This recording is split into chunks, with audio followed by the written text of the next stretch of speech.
Jelang rencana gencatan senjata di Gaza, Israel masih terus membombardir warga sipil tak berdosa. Sejumlah anak-anak pun tewas dan menderita luka-luka.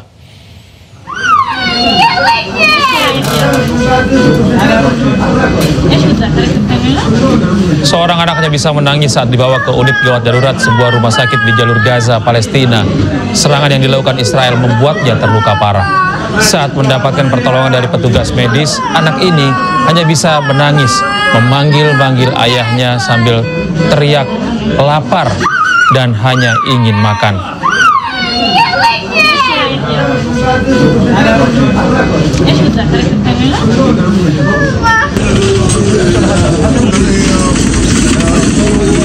Sementara itu di Deir Balah, 2 anak tewas akibat serangan udara Israel yang menargetkan sekelompok warga di Jalan Al-Baraka, selatan Deir Al-Balah, Gaza Tengah.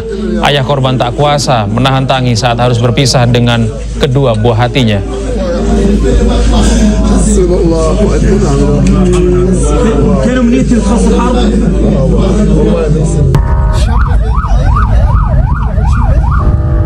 Selain itu, pemirsa, serangan udara Israel juga menyasar tenda-tenda pengungsian di Al-Mawasi, Khan Yunis, Gaza Selatan.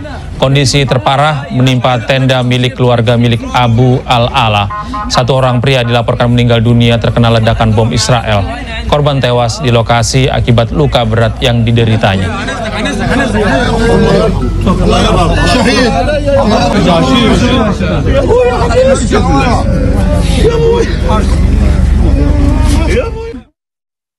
Ya pemirsa, di tengah rencana gencatan senjata yang diinisiasi oleh Amerika Serikat, Israel secara brutal menyerang kafe dan pasar di Gaza, Palestina.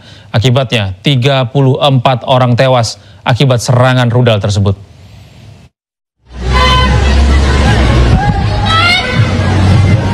Serangan mematikan menghantam kafe Al-Baqa, sebuah kafe di pinggir pantai Gaza pada Senin waktu setempat.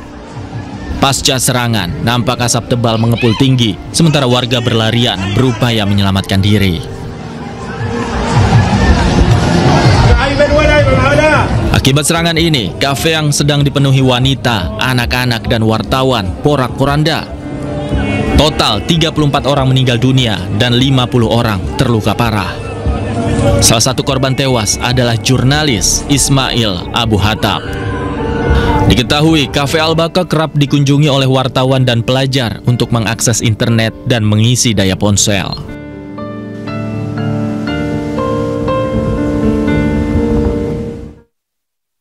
Pemirsa, Presiden Amerika Serikat Donald Trump mengumumkan bahwa Israel sudah menyepakati proposal gencatan senjata dengan Hamas yang ditawarkan Amerika Serikat. Gencatan senjata ini rencananya akan berlangsung selama 60 hari.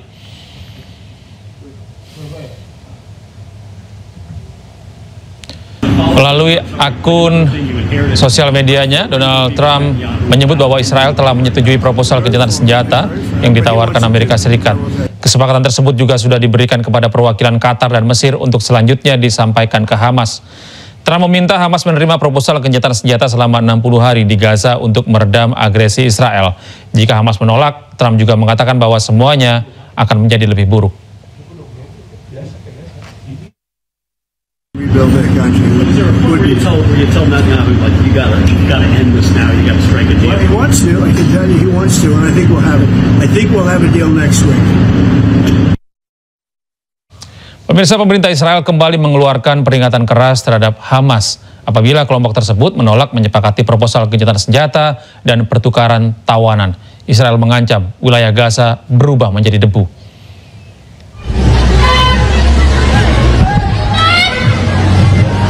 Pejabat Israel memperingatkan Hamas operasi militer di Gaza akan ditingkatkan jika negosiasi gencatan senjata dan kesepakatan pembebasan sandera tidak segera berlanjut. Apabila kelompok tersebut menolak menyepakati proposal gencatan senjata dan pertukaran tawanan, Israel mengancam wilayah Gaza berubah menjadi debu. Sementara Israel memerintahkan penduduk sipil di daerah-daerah tambahan kota Gaza mengungsi ke wilayah selatan, yang menandakan persiapan untuk kemungkinan perluasan serangan darat tentara. Amerika Serikat mendorong gencatan senjata selama 60 hari antara Israel dan Hamas. Sebelumnya, Hamas telah meminta jaminan untuk gencatan senjata agar mengakhiri perang Israel dan penarikan semua pasukan Israel dari Gaza. Namun Israel menolak memberikan komitmen tersebut. Selain itu, Hamas mengeluarkan usulan balasan yang meminta agar negosiasi gencatan senjata dan agar pemerintah Trump menjamin perundingan untuk mencapai penyelesaian akhir perang.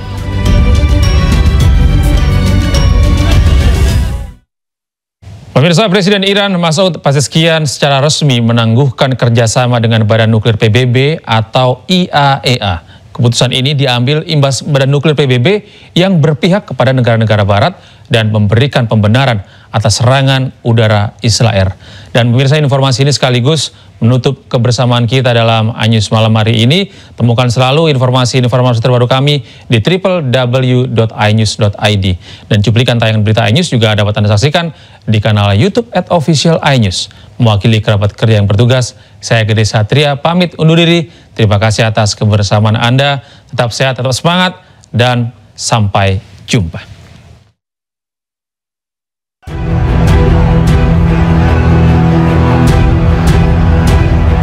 Presiden Iran Masoud Pezeshkian secara resmi menangguhkan kerjasama dengan Badan Nuklir PBB atau IAEA beberapa hari setelah tercapainya gencatan senjata dalam konflik yang melibatkan Israel dan Amerika Serikat. Keputusan ini diambil imbas Badan Nuklir PBB yang dianggap berpihak pada negara-negara Barat dan memberikan pembenaran atas serangan udara Israel. Iran juga mengecam resolusi Badan Nuklir PBB pada tanggal 12 Juni yang menyatakan Iran tidak mematuhi kewajiban nuklirnya. Otoritas Iran menyebut resolusi itu menjadi salah satu pemicu agresi militer terhadap negara mereka. Juru bicara Kementerian Luar Negeri Iran Esmail Baghai menyatakan bahwa keputusan kerjasama dengan Badan Nuklir PBB ini mencerminkan kemarahan dan kekhawatiran publik Iran.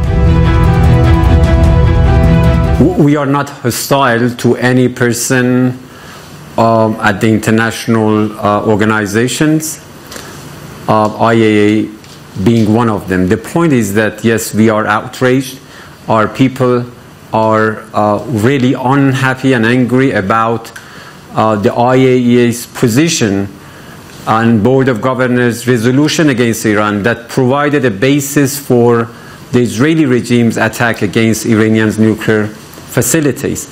At the same time, we have serious criticism about IAEA DG's role regarding the last reports that he produced regarding Iran's nuclear program. Konflik ini sendiri dipicu oleh pengeboman besar-besaran Israel terhadap Iran yang menewaskan sejumlah komandan militer dan ilmuwan nuklir yang kemudian disusul oleh Amerika Serikat, sekutu utama Israel. Lebih dari 600 warga Iran tewas akibat konflik ini.